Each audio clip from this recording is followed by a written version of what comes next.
Laba bafanyana bagcine ukubonakala izolo ntambama bebuya esikoleni. Ngokusho komunye obehamba nabo, bathe bazodlula beyobhukuda, yena waseyajika. Bebahamba boyi-3. Mabahamba boyi-3 kwathola ukuthi yena uthi wajika endleleni. Bona bathi bayachubeka bathi bayoswima.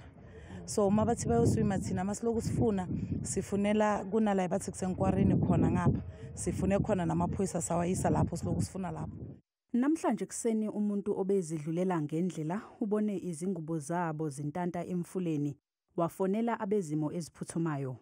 One of the community members unele wa reporter ukuthi ndeni ubona impahla lapha kuleya construction ukuthi ndeni ubona impahla I think yibo beyangana sure.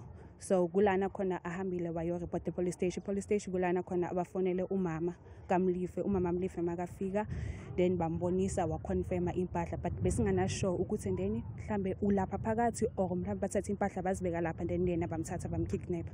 Kukhishwe izidumbu zabo ezimbili.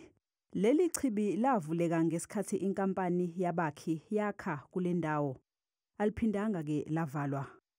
Umphakathi uthi kudala ucela ikhansela ukuthi livalwe. Besicela nje ukuthi sisizakale ukuthi kuvalwe le ndawo leya because abantu abaningi khani ba confirm ukuthi vele abantwana bajwayele ukuswima lapha ya. So kusho ukuthi angeke ukugcine ngalaba bamfailile like ikhansela ngoba akusikokuqala basho ukuthi ndeni le ndawo lena kumele ivalwe but into abhlungayo ukuthi kudala ireportwa ukuthi ndeni le ndawo le mayivale babe nesolution ukuthi bayenzani for isafety yabantwana. Amaphoyisa sevule amacala amabili okubulala. Akakaboshwa umuntu ngalesi sigameko.